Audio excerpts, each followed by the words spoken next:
Today I'll teach you guys how you guys can get Flash Player on Google Chrome. Adobe Flash Player is no longer supported by Google Chrome, but don't worry, we're going to go through some steps which is going to make it allow. So for this, what you want to do is go to Chrome Web Store. To search for Web Store and click on Chrome Web Store. Now from over here you want to search for Flash Player. To search for Flash Player, it's going to show you tons of options. You can choose whichever Flash Player you want, but I would suggest you to go with this. Click on it. Once you click on it, the Flash Player will open up and click on Add to Chrome. Click on Add Extension and this Flash Player will be installed on your Chrome. Now this is not Adobe Flash Player, but it's a Flash Player. Whatever thing Adobe Flash Player did, this is also going to do that.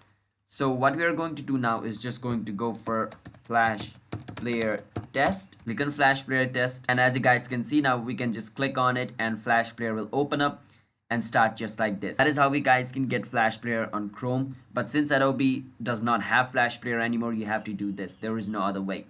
So I hope you understand. Hit the subscribe to our channel, How to Guide. I'll see you guys next time.